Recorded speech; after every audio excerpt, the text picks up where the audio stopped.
വിവിധ തരം സമ്പാദ്യങ്ങളും അതിലോരോരുത്തരുടെയും കാഴ്ചപ്പാടുകളും അതാണ് ഞാൻ ഇന്ന് ഈ വീഡിയോയിലൂടെ പറയാൻ പോകുന്നത്. അതായത് സാധാരണക്കാരന് നമ്മുടെ ഇന്നും സമ്പാദ്യ മാർഗങ്ങളെ പറ്റിയിട്ട് വലിയ അവയർനെസ് ഇല്ല. ഞാനൊരു ഇൻഷുറൻസ് അഡ്വൈസറും കൂടാതെ ഒരു ഫിനാൻഷ്യൽ അഡ്വൈസറും കൂടിയാണ്. അപ്പം പലതരം യൂലിപ്പൊക്കെ ഞാൻ പറഞ്ഞു കൊടുക്കാറുണ്ട് ആളുകൾക്ക്. അതുകൊണ്ടാണ് ഞാനൊരു ഫിനാൻഷ്യൽ അഡ്വൈസറും ഇൻഷുറൻസ് അഡ്വൈസറും ആണെന്ന് പറയുന്നത്. ശരിക്കും ഞാനൊരു ഇൻഷുറൻസ് അഡ്വൈസറാണ്, ഒപ്പം നമ്മൾ ഫിനാൻഷ്യൽ അഡ്വൈസറും കൂടെ കൂടിയാണല്ലോ അത്. അതിൽ സാധാരണക്കാരന് മനസ്സിലാകുന്ന കുറച്ച് സാമ്പത്തികമായ അവരുടെ കാഴ്ചപ്പാടുകൾ എന്ന് പറയുന്നത് ചിട്ടി, അവർ പറയുന്നത് ചിട്ടി, പിന്നെ LIC പോളിസികൾ, LIC പോളിസി ഏജന്റ് എന്ന് പറയുന്നതുകൊണ്ട് LIC പോളിസികളും ചിട്ടികളും, പിന്നെ ഇപ്പൊ കുറച്ച് പേരൊക്കെ മ്യൂച്വൽ ഫണ്ടിൽ കൂടിയൊക്കെ നിക്ഷേപിക്കാൻ തുടങ്ങിയിട്ടുണ്ട്, കുറച്ച് ചെറുപ്പക്കാരൊക്കെ. പക്ഷെ പിന്നെ സ്വർണം വാങ്ങി വെക്കുക, അല്ലെങ്കിൽ എവിടെയെങ്കിലും ഇച്ചിരി പൈസ ഉണ്ടെങ്കിൽ 5-10 സെന്റ് സ്ഥലം വാങ്ങിയിടുക, ഇതൊക്കെയാണ് ഇന്ന് സാധാരണക്കാരന്റെ മനസ്സിലുള്ള ഏറ്റവും വലിയ സമ്പാദ്യ മാർഗങ്ങൾ. പക്ഷെ അതിലൊക്കെ ഉപരിയായിട്ട് അത് ചിലപ്പോൾ എല്ലാത്തിലും കുറച്ച് റിസ്കുകളുണ്ട്. എല്ലാ പദ്ധതികളിലും കുറച്ച് റിസ്കുകളും ഉണ്ട്, ഗുണങ്ങളും ഉണ്ട്. ഈ പറയുന്ന പോലെ നഷ്ടലാഭം കണക്ക് നോക്കുമ്പോൾ എല്ലാം ലാഭത്തിൽ തന്നെയല്ല, എല്ലാം ശരിയായ മാർഗങ്ങളല്ല. അപ്പൊ അത് എന്തൊക്കെയാണെന്ന് നമുക്ക് ഒരു 1 by 1 ആയിട്ട് ഈ വീഡിയോ പരമ്പരയിലൂടെ നമുക്കൊന്ന് നോക്കാം. ഇതിൽ കുറച്ച് കാര്യം ഇന്ന് ഞാൻ പറയാം. കുറച്ച് കാര്യം എന്ന് പറഞ്ഞാൽ, ഇപ്പൊ സാധാരണ ഒരു ജനം ആദ്യം തന്നെ ഒരു ചിട്ടി കൂടുകയാണെങ്കിൽ എളുപ്പമെന്ന്, ഇപ്പൊ എന്തെങ്കിലും കാശിന് ആവശ്യം വന്നാൽ അവർക്ക് വിളിച്ച് പെട്ടെന്ന് കാര്യം നടത്താം. അതിന്റെ ഒരു റിസ്ക് എന്നാന്ന് വെച്ച് കഴിഞ്ഞാൽ, ഇപ്പൊ സാധാരണ ജനങ്ങള്, അല്ലാതെ ഒരു വ്യക്തി ചിട്ടി വെക്കും, അല്ലെങ്കിൽ ഒരു സൊസൈറ്റികൾ, സർവീസ് സഹകരണ ബാങ്കുകൾ ചിട്ടിവെക്കും, അല്ലെങ്കിൽ പ്രൈവറ്റ് ഫേമുകൾ ചിട്ടിവെക്കും, അല്ലെങ്കിൽ കുറച്ച് സ്ഥാപനങ്ങളൊക്കെ ചിട്ടിവെക്കുന്നത് നമ്മുടെ രാജ്യത്തുണ്ടല്ലോ. അതൊക്കെ ഡെയിലി കളക്ഷന് വേണ്ടി പിരിക്കാൻ ചെന്ന് അവർ മേടിച്ചുകൊണ്ട് പോകും. അങ്ങനെയുള്ള ഒത്തിരി സമ്പാദ്യ മാർഗങ്ങളെ പറ്റിയിട്ടാണ് സാധാരണക്കാരൻ, ഇപ്പൊ ഓരോ സ്ഥാപനങ്ങൾക്കൊക്കെ ആണെങ്കിൽ വ്യാപാരി വ്യവസായികൾ അവരുടെ സംഘടനകൾ ചിട്ടിവെക്കുന്നുണ്ട്. അതൊക്കെ ഡെയിലി എന്നിട്ട് ആൾക്കാർ പിരിച്ച് മേടിക്കുകയാണ് ചെയ്യുന്നത്.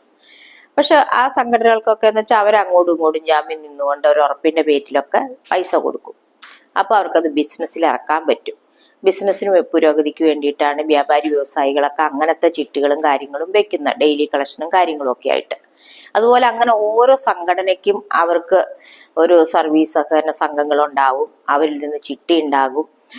പിന്നെ അല്ലാതെ സാധാരണ ജനങ്ങൾക്ക് വേണ്ടിയിട്ടാണെങ്കിൽ അവര് സർവീസ് സഹകരണ സംഘത്തില് ചെന്ന്, ഇപ്പൊ കോഓപ്പറേറ്റീവ് സംഘങ്ങൾ, അവിടെ ചെന്ന് ചിട്ടി കൂടുന്നവര്, അല്ലെങ്കിൽ അവരും ഇതുപോലെ ഡെയിലി ബേസിൽ ആൾക്കാരെ കളക്ഷന് വെട്ടിയിട്ട് ഓരോ സ്ഥാപനങ്ങളിൽ കൂടെ കയറി വരുന്ന കളക്ട് ചെയ്യുന്നവര്, ഇതൊക്കെയാണ് ഒരു സമ്പാദ്യ മാർഗത്തെ പറ്റി സാധാരണക്കാരന് അറിയാവുന്നത് ഒരു ഏകദേശം.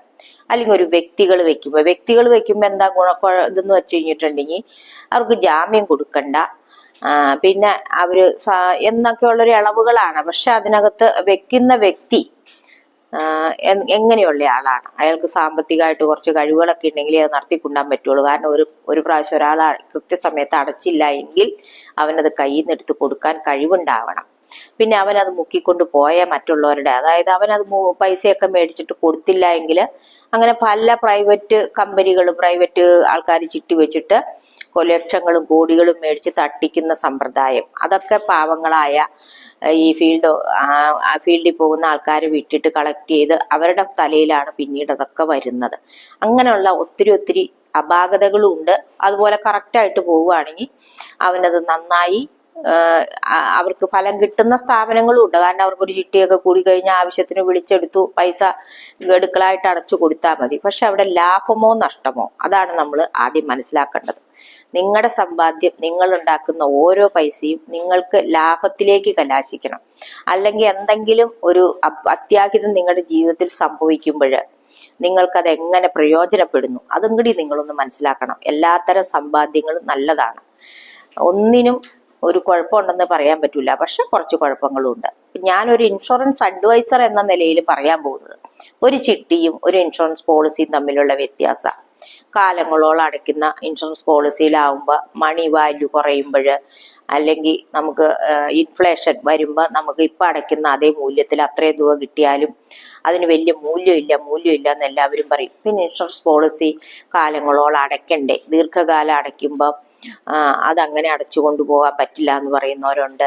ഇതിനൊക്കെയുള്ള പരിഹാര മാർഗങ്ങളും ഉണ്ട്. ഇപ്പം 5 വർഷം കൊണ്ട് അടച്ചു തീർക്കാവുന്നത്, 10 വർഷം കൊണ്ട് അടച്ചു തീർക്കാവുന്നത്. ഇനി 2 3 വർഷം അടച്ചാലും അതിന് ആനുപാതികമായിട്ടുള്ള ആനുകൂല്യങ്ങൾ കിട്ടുന്നത് 5 വർഷം കഴിഞ്ഞാൽ നമുക്ക് ഫുള്ളായിട്ട് എടുക്കാവുന്നത് ആയിട്ടുള്ള പദ്ധതികൾ. അതിനൊക്കെ മിനിമം ഇപ്പൊ ഒരു 1 ലക്ഷത്തിന്റെ ചിട്ടി പോലും 20 മാസത്തേക്ക് ചേർന്ന 5000 രൂപ അടയ്ക്കണം ഒരാൾക്ക്.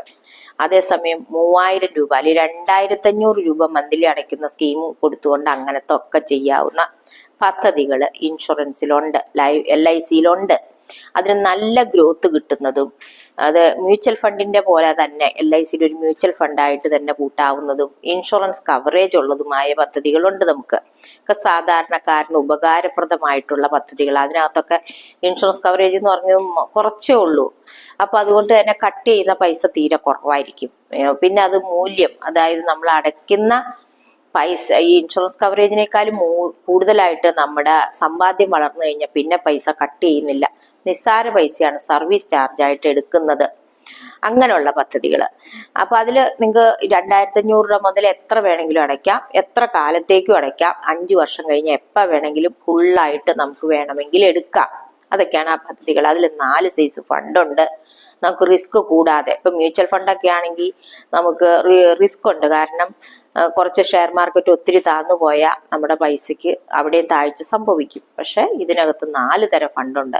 എനിക്കൊരു 10% ഗ്യാരണ്ടീഡ് ആയിട്ട് മതി എന്ന് പറഞ്ഞ അങ്ങനത്തെ പദ്ധതിയിൽ നിക്ഷേപിക്കാം. കുറച്ചൊക്കെ റിസ്ക് എടുക്കാൻ തയ്യാറാണെങ്കിൽ എനിക്ക് നല്ല ഗ്രോത്ത് കിട്ടണം, ഒരു 20%, 18% അല്ലെങ്കിൽ 25% ഒക്കെ ഗ്രോത്ത് കിട്ടണം എന്ന് വെച്ചാൽ അങ്ങനെയുള്ള പദ്ധതിയിൽ നിക്ഷേപിക്കാം. അപ്പൊ നിങ്ങൾ അറിഞ്ഞിരിക്കേണ്ടത്, അത് ഷെയർ മാർക്കറ്റ് താന്ന് നിൽക്കുന്ന സമയത്ത് നമ്മൾ പിൻവലിക്കാൻ ചെല്ലരുത് എന്നുള്ളത് ഒരു കാര്യമാണ്. അതൊക്കെ മനസ്സിലാക്കി തരാൻ ഇവിടെ നിരവധി ഇൻഷുറൻസ് അഡ്വൈസർമാരുണ്ട്. അല്ലെ നിങ്ങൾക്ക് ഓഫീസിൽ ചെന്ന, അതിന്റെയൊക്കെ ഓഫീസിൽ ചെന്ന ഏതൊരു സാധാരണക്കാരനും ചെന്ന് കാര്യങ്ങൾ മനസ്സിലാക്കാൻ പറ്റുന്ന ഓഫീസുകൾ ഏതൊരു പട്ടണത്തിലും, ചെറിയ ചെറിയ ഒരു ഗ്രാമത്തിൽ പോലും ഇന്ന് ഇൻഷുറൻസിന്റെ ഓഫീസുകളുണ്ട്. LICയുടെ ആണെങ്കിൽ, മറ്റ് കമ്പനികളുടെ എനിക്കറിയില്ല കേട്ടോ. പ്രൈവറ്റിന്റെ ഒക്കെ വരുന്നത് വലിയ വലിയ മെയിൻ സിറ്റികളിൽ മാത്രമാണ്.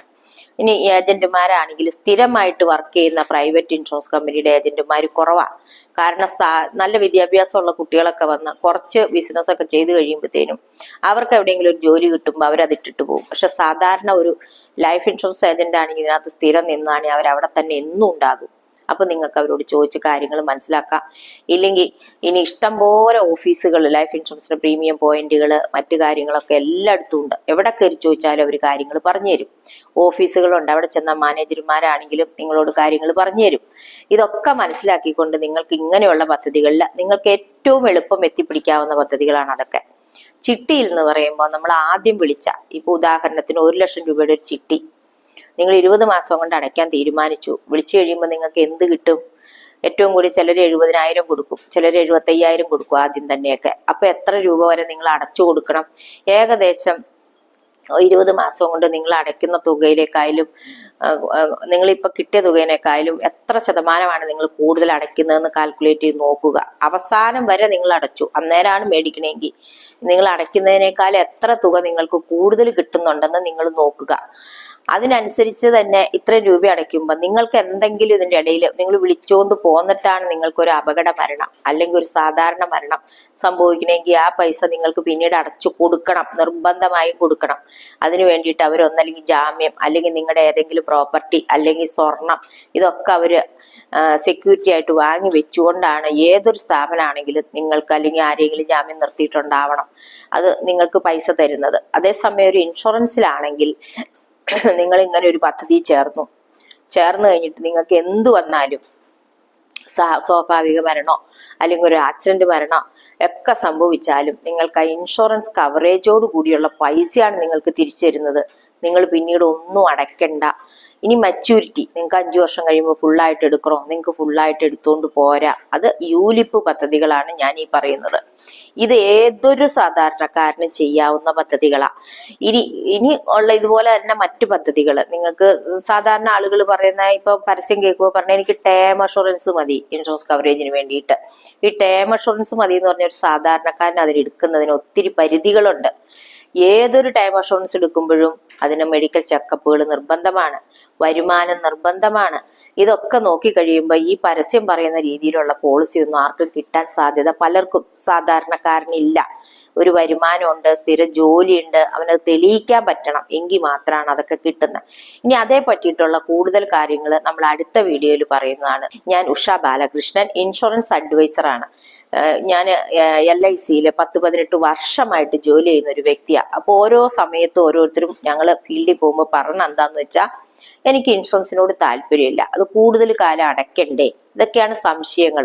പക്ഷെ എന്തെങ്കിലും ഒന്ന് വന്നു കഴിയുമ്പോൾ, അല്ലെങ്കിൽ അവനൊരു അപകടം, അല്ലെങ്കിൽ ഒരു സാധാരണ സ്വാഭാവികമായ ഒരു മരണം സംഭവിച്ചു കഴിയുമ്പോൾ അവന്റെ വീട്ടിലുള്ളവരൊക്കെ ആദ്യം ചോദിക്കുന്നത് അവന് ഇൻഷുറൻസ് ഉണ്ടോ എന്നുവെച്ചാൽ കടങ്ങളുണ്ട്, ബാധ്യതകളുണ്ട്, ഇതൊക്കെ തീർക്കാൻ എന്താണ് മാർഗം എന്നാണ് എല്ലാവരും ആലോചിക്കുന്നത്.